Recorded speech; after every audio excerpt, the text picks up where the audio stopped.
Good morning.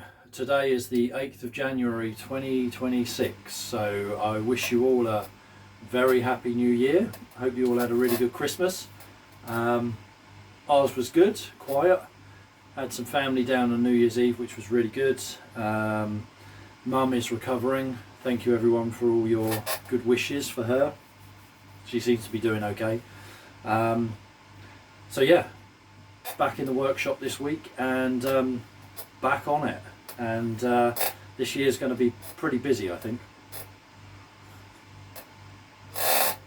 Still got the squeaky chair, didn't get a new one for Christmas. I did ask Father Christmas for a new chair, but yeah, he didn't come good. But yeah, it was good. So yeah, a bit of news really. There'll soon be a video out on another pair of TDL reference standard speakers. Here they are here. I would say probably driver wise, potentially these are okay. I'm fairly sure, well I'm not actually, but these woofers are looking in pretty good condition, which is unusual. I've had a number of TDL speakers using this woofer and they've all been shot, perished rubbers, corrosion, all sorts. And my go-to is the B139, which is a direct physical fit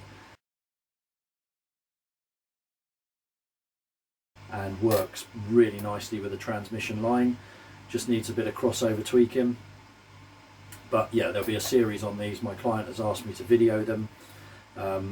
Quite extensive upgrading work to these, which I didn't do so much of on the other pair. So, and a lot of cosmetic work to these. They're not in very good condition. So yeah, I don't like duplicating videos on my channel, but these are a very iconic and interesting speaker, so it's worth doing. This is the revised version of my HA3.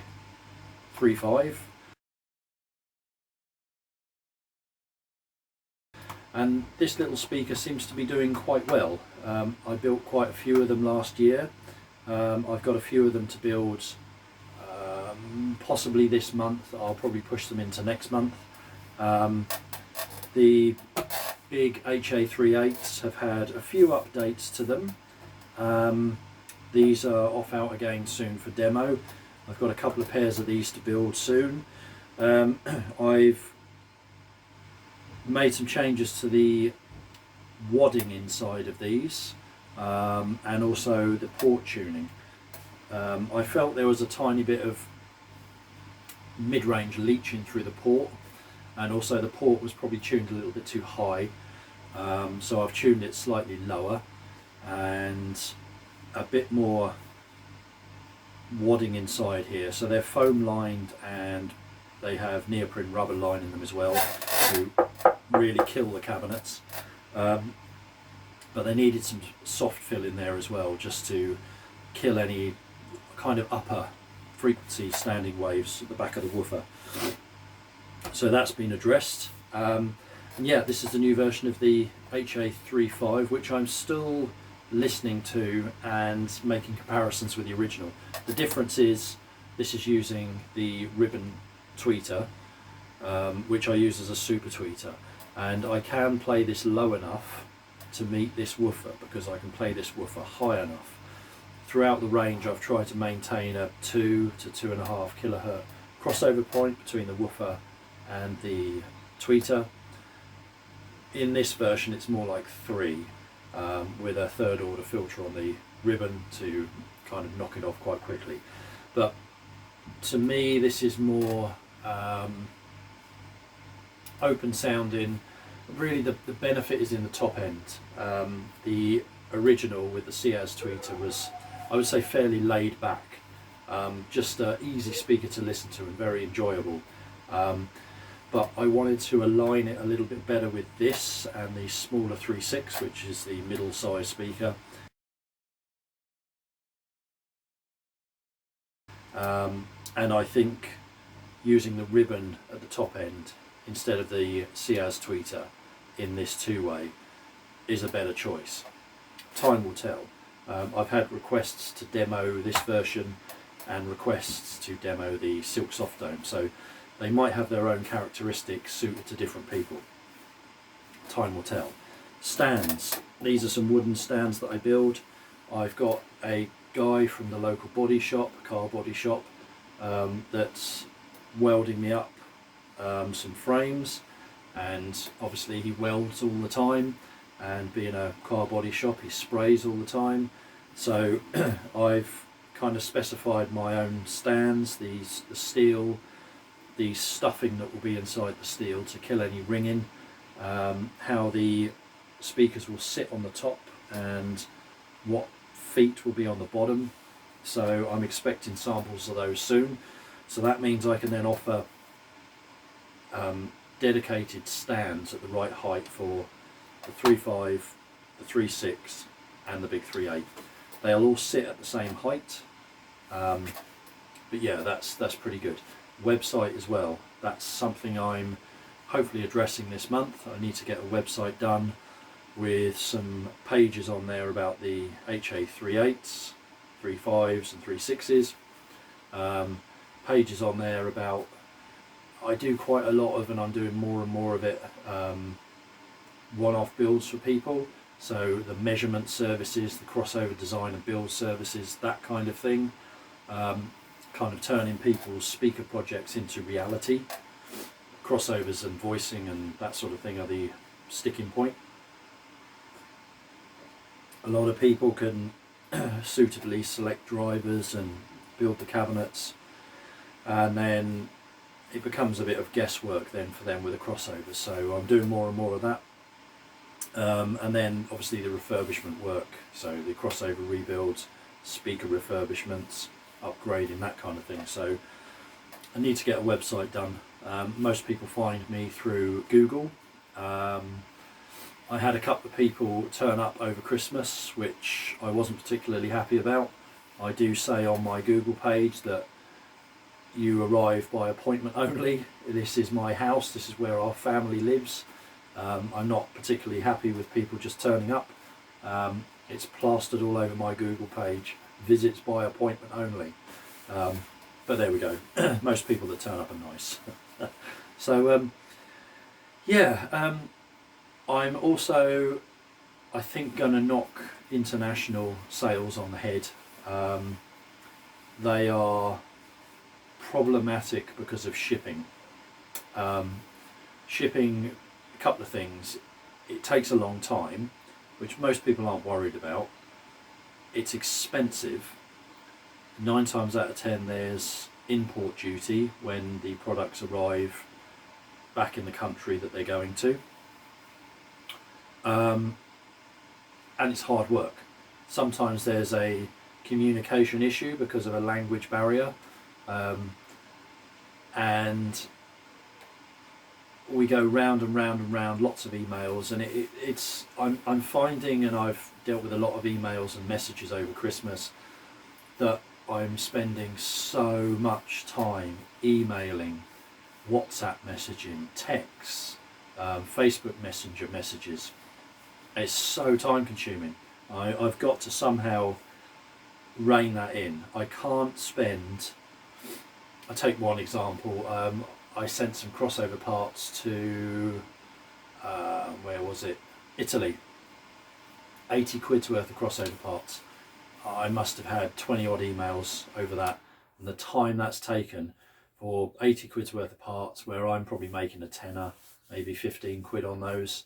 I can't do that. It's just crazy. And I get tons and tons of emails from people that want information, which is fine. I don't mind sharing the information and schematics and things I've taken from the speakers I've worked on. 9 times out of 10 that's what it is. But I just can't this year get involved into almost tutoring people over email. It's taken too long. I don't have the time to do that anymore. I don't want to be rude, and I try and answer as many emails as I can, set aside an afternoon on Friday just to go through paperwork and catch up with emails, but it's yeah, pretty relentless really. I shouldn't complain, but it's difficult to you can't make things like that pay, and time is money, and if that's diluting your productive time and the money you earn, given how expensive everything is in this country at the moment, how we're being taxed to death, it's very, very difficult to just keep doing that for nothing all the time. I don't want to knock it on the head. I love helping. Part of the enjoyment of this is helping people with their speakers and keeping some of the older things on the road. It's good. So while we're talking about finances and things, my prices have got to go up this year. I spent a lot of time over Christmas going back through refurbishments and things that I've done. Excuse me. Yeah, I spent a lot of time over Christmas going back through refurbishments and things I've done over the last year, looking at the material outlay, the time I spent on them, and the amount I've charged, and it's not enough and it's not sustainable at the moment. So the things I'm making money on, as I should do, are my HA series, building these. I've obviously gone through the design process and everything with these, and every time I get an order now, it's just a case of bolting down the veneer they're going to be finished in and building them. You know, I've comprehensively gone through the build process of these and have that down now. So I make reasonable money on these. I wouldn't say a huge amount, but I'm holding these at a price point I think is right at the moment. I do feel at some point they will go up in price, hopefully when they get more of a reputation out there, which takes me to reviews. I can't really find people to review these. Kelvin from Stereo Review X was kind enough to review the early version of this. He's had my HA3 which he's apparently filmed a review on and disappeared. So that's a shame, because that was a couple of £100 shipping each way. But that's sort of the nature of doing this. So I would just love to get more reviews out there. Reviewers sometimes want to keep the products, which is quite expensive for me. That to me says it's a paid review, and I'd rather someone be honest, or if they thought they were crap, just don't do the review, or it's a mainly positive review. There's probably going to be some negatives, of course, but yeah, anyway, so I make reasonable money on these, and the one-off builds I do, which I basically build from cabinets which are full of dead drivers, but I can repurpose the cabinets, install new drivers in there, or really good second-hand drivers, build something completely unique with a really good crossover design, really good crossover components, something that no one else has. They do well. In fact, I looked on my eBay page. I didn't realise I had so many people following that, and 9 times out of 10 when I put a one-off build on there for sale, it's gone in the same day. There's not even an offer, it's just sold. So I think that's something that I need to concentrate on as well. But the refurbishments aren't making much money, and I am teetering on dropping them and just focusing on one-off builds and plugging these, and possibly a few other variants of these that are in the pipeline. These need to be more established first. But yeah, we'll have to see. So that's the news for the beginning of this year. I wish everyone a really happy, safe and prosperous new year. Emphasis on the safe, because the world's a crazy place at the moment, and I just wish people would stop arguing and get along with each other, and stop sorting things out with bombs and bullets, because it's so many innocent people pulled into this. Anyway, catch you soon.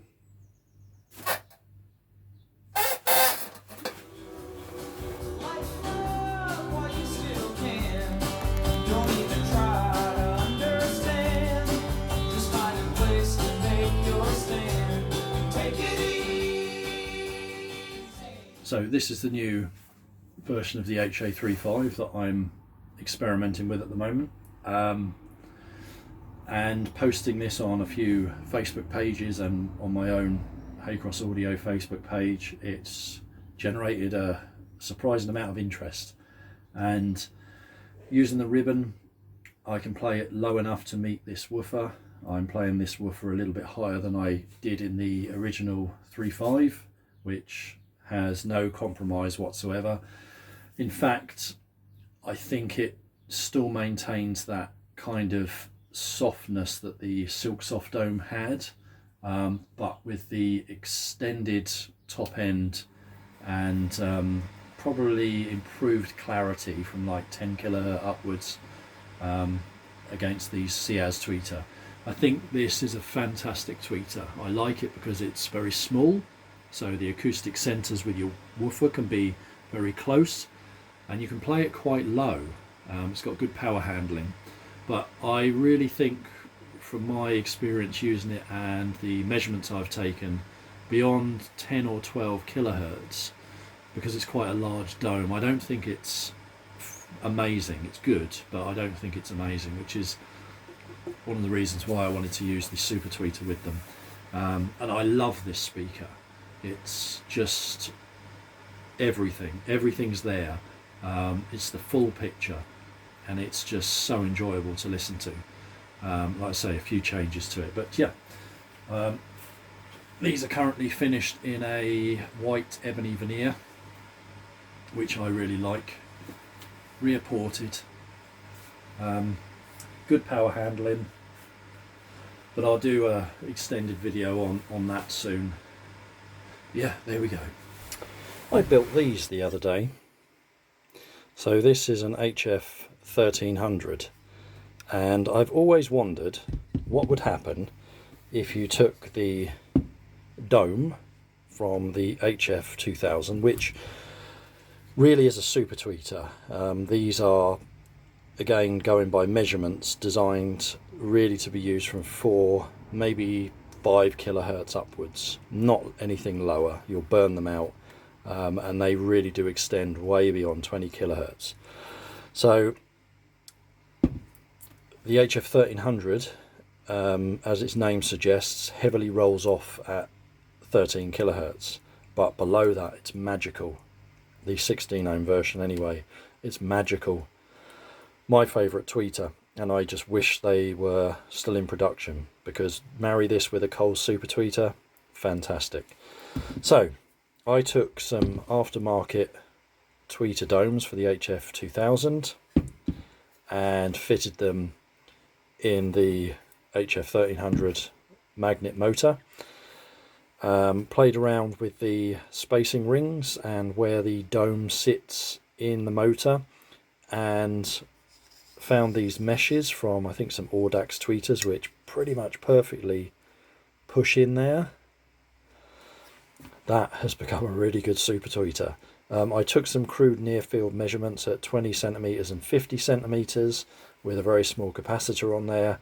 I can measure up to 24 kilohertz, and man, they are really good.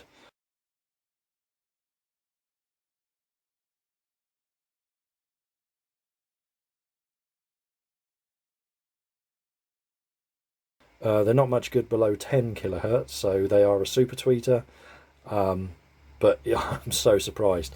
I did these for a reason. In my lounge, I have built wall-mounted speakers that I've tuned over the years.